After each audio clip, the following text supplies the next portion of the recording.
សូមអនុមោទនាសមាគមខ្មែរវាយខេថូវត្តអរិញរង្សីសូមជូនកម្រងឯកសារនៃពិធីបុណ្យអង្គកឋិនទានសូមជ្រះថ្លាអនុមោទនា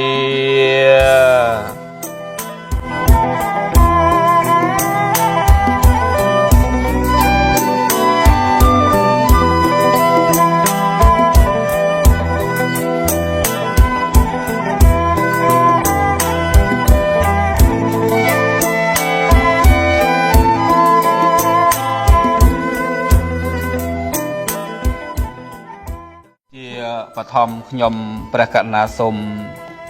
លំអត់លំអោនកាយគ្រប់នមស្ការថ្វាយបង្គំចំពោះទិសដៅប្រជុំ3នៃព្រះត្រៃរតន៍ទាំង3គឺមានគុណព្រះសម្មាសម្ពុទ្ធគុណនៃព្រះធម៌គុណនៃព្រះសង្ឃដោយសេចក្តីជ្រះថ្លាសូមក្រាបអភិវន្ទបន្ទន់កាយក្រាបថ្វាយបង្គំធ្វើនៅសេចក្តីគោរពនមស្ការចំពោះ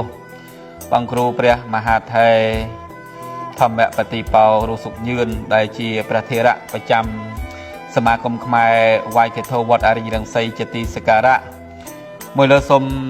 នមស្ការធ្វើនៅសេចក្តីគោរពកោតក្រែងចំពោះព្រះសិរីបញ្ញោចែមស្រីជាព្រះសហការីបាទភាពចម្រើនពរទៅកាន់លោកសុកវឿនជាប្រធានសមាគមខ្មែរវាយខេថូវត្តអរិញរង្សីព្រមទាំង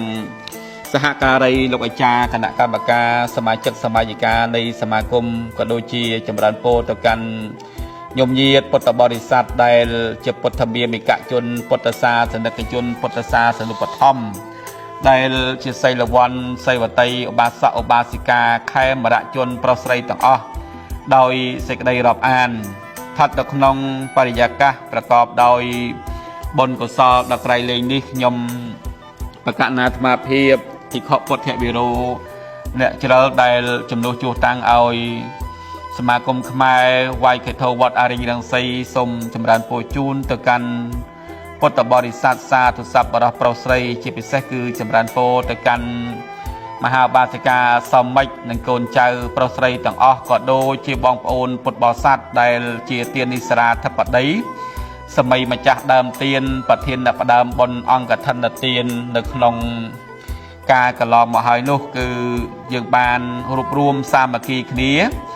ដើម្បីប្រារព្ធនៅកម្មវិធីបុណ្យអង្គកឋិនទានដើម្បីដង្ហែមកវេប្រគេនចំពោះព្រះភិក្ខុសង្ឃដែលគង់ចាំព្រះវស្សាអស់ត្រេមាសចំនួន3ខែនៅក្នុងវត្តសីមាវត្តអរិញរង្សីទឹកដីទីក្រុងហាមីតុននៃប្រទេសញូហ្សេឡង់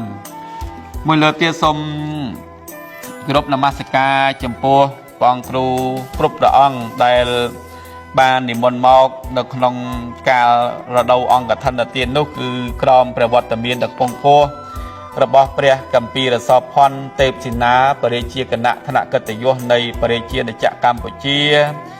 និងជាឧត្តមទីប្រឹក្សាផ្ទាល់សម្ដេចព្រះមហាសង្ឃរាជនៃគណៈមហានិកាយនៃបរិជាណាចក្រកម្ពុជានិងជាព្រះអនុគុណស្រុកបន្ទាយមាសខេត្តកំពតជាទីសក្ការៈប្រមូលលើដោយព្រះអង្គគ្រូវិសាលមនីយមរស្មីជាព្រះគ្រូចារិកាវត្តភូមិថ្មីដែលសន្ធិដ្ឋនៅក្នុងភូមិថ្មីឃុំបៃចានស្រុកអង្គស្រួលខេត្តកណ្ដាលនិងអវសរគ្រូម៉ៅសុកលៀងជាលេខាធិការនៃសាលានុគុណស្រុកបន្ទាយមាសនិងជាបច្ចាធិការវត្តសម្ពោធិ៍និងអវសរគ្រូហុនចន្ទីដែលជាជំនួយការ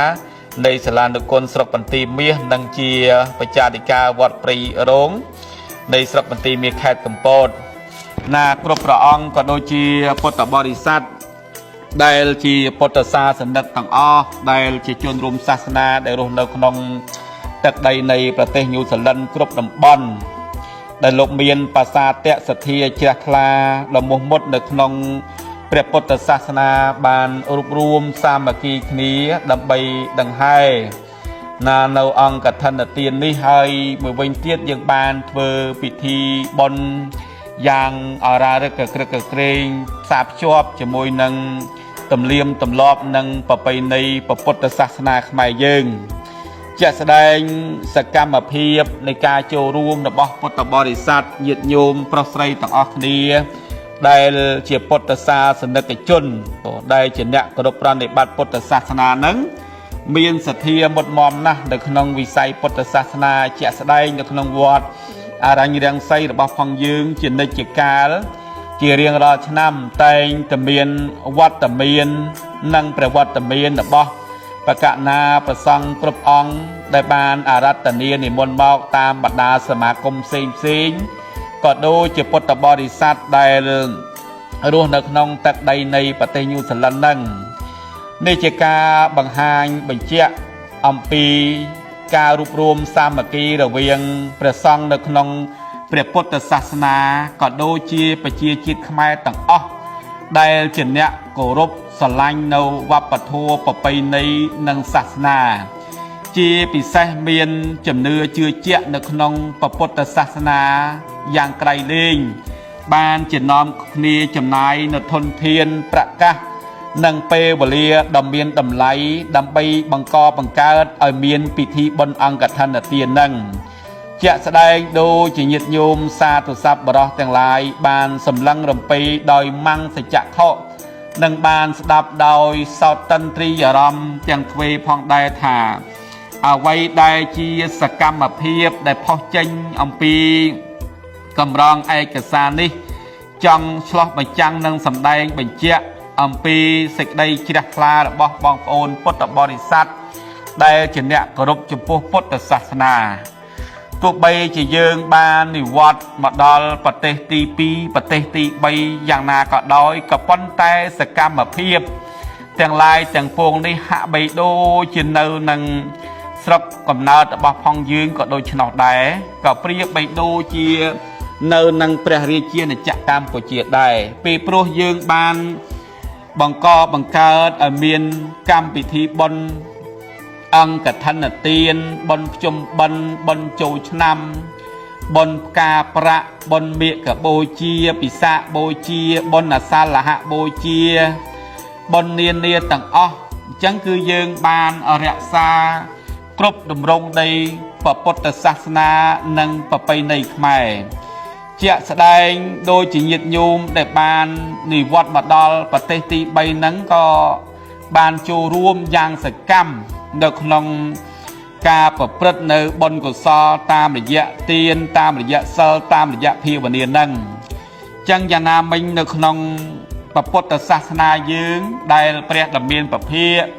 ព្រះអង្គទ្រង់ត្រាស់សម្ដែងអំពីពុទ្ធគាថាថាមាវមញ្ញេថបញ្ញសៈនមៈតាំងអាកមិសតិឧត្តៈបន្ទុ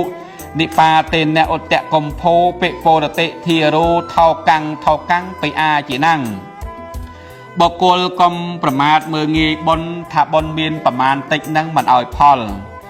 សេចក្តីប្រៀបធៀបដូចជាយើងយកនៅភាជនៈដាក់នៅកណ្ដាលនៃផែនដីបង្អោនៃទឹកភ្លៀងត្រូវចូលមកម្ដងមកតក់វាគង់តែភាជនៈនោះគង់តែពេញយ៉ាងណាមិញសភាពនៃបុណ្យកុសលរបស់អស់លោកអអ្នកសាធុសប្បុរសប្រុសស្រីពុទ្ធបរិស័ទហ្នឹងក៏យ៉ាងដូច្នោះដែរចឹងបានជាយើងគេទាំងអស់គ្នានេះយើងធ្វើបុណ្យមកៈមកសេនមរៈមរៀលទាំងអស់នោះគឺយើងមានសេចក្តីជ្រះថ្លាចំពោះអំពើល្អដែលយើងបានធ្វើទោះបីជាតិចក្តីច្រើនក្តីគឺកើតឡើងដោយកម្លាំងនៃទឹកចិត្តនៃសេចក្តីជ្រះថ្លារឿងបុណ្យកុសលនេះអស់លោកអអ្នកញោមញាតិសាធុសប្បុរសទាំងឡាយប្រសិនបើយើងមានសេចក្តីសប្បាយចិត្តយើងមានសេចក្តីរីករាយនៅក្នុងអំពើល្អនោះហើយឲ្យឈ្មោះថាបុណ្យនេះគឺជាសភាវៈដែលប្រព្រឹត្តទៅល្អដោយកាយកម្មល្អដោយវិច័យកម្មល្អដោយមនោកម្មចឹងបណ្ដានៃទ្វារទាំង3នេះដែលធ្វើឲ្យបុណ្យនឹងចូលមកក្នុងខ្លួនបានប្រកបដោយកាយកម្មល្អប្រកបដោយវិច័យកម្មល្អប្រកបដោយមនោកម្មល្អអញ្ចឹងសភាពនៃសេចក្តីជ្រះថ្លារបស់ញាតិញោមពុទ្ធបរិស័ទនៅក្នុងគណៈពេលនេះគឺផុសចេញអំពីកាយកម្មល្អការសំពះការក្រោកទទួលការគោរពចំពោះព្រះសង្ឃការតបតែងស្អិតស្អាងនៅវត្ថុសក្ការៈមានផ្កាភ្ញីបាននាំនៅស្បង់ស្បៃត្រៃជីវរសពគ្រប់បែបប្រការទាំងអស់ហ្នឹងគឺបង្ហាញចេញអំពីសេចក្តីជ្រះថ្លាដែលកើតចេញអំពីផ្លូវកាយ ហើយមួយវិញទៀតវិចារនោះក៏យ៉ាងដូច្នោះដែរពោលពាក្យពិរោះពិសាទៅកាន់យាយទៅកាន់តាទៅកាន់ប្រសង់បងប្អូនចាស់ប្រធាចាដោយចេះគោរពជំរាបសួរលោកអ៊ំលោកតាលោកយាយសពគ្រប់បែបប្រការនេះឯងចង់បង្ហាញបញ្ជាក់ហើយចេះត្រេកអរអនុមោទនានៅបុណ្យរវាងគ្នានឹងគ្នាដែលបានធ្វើទាំងហ្នឹងឲ្យឈ្មោះថាអំពើល្អដែលកើតចេញដោយវិជ័យកម្មមួយវិញទៀតអំពើល្អកើតដោយមនោកម្មដោយមានសេចក្តីរីករាយសប្បាយចិត្តណាស់ពេលដែលមកដល់នៅក្នុងទីអាវាសដ្ឋាន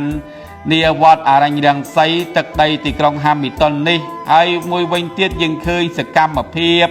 មានប្រសង់ច្រើនអង្គចឹងទៅញាតិញោមសប្បាយចិត្តណាស់ពីព្រោះយើងបានមកដល់ប្រទេសទី3នេះតម្រាំតែបានធានាប្រសង់មកគង់អាស្រ័យដើម្បីធ្វើការផ្សព្វផ្សាយពុទ្ធសាសនាមួយអង្គនេះគឺយើងប្រើពេលវេលាយូរហើយក្រោមការកវល់កវាយទទួលខុសត្រូវរបស់សមាគមនីមួយហ្នឹងអញ្ចឹងនៅពេលដែលមានពិធីបុណ្យទានធំម្ដងម្កាលហ្នឹង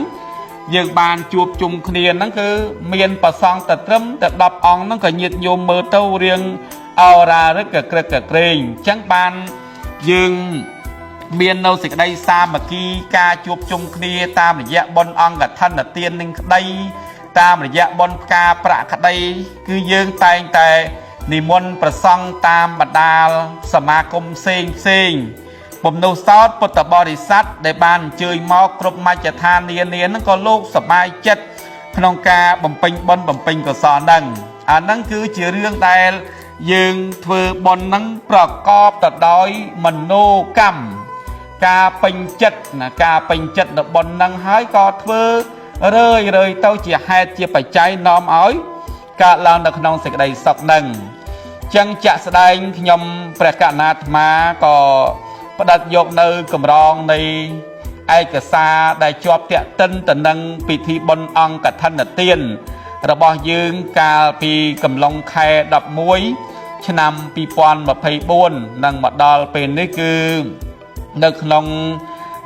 ខែ3ថ្ងៃទី11ទៅហើយអញ្ចឹងអ្វីដែល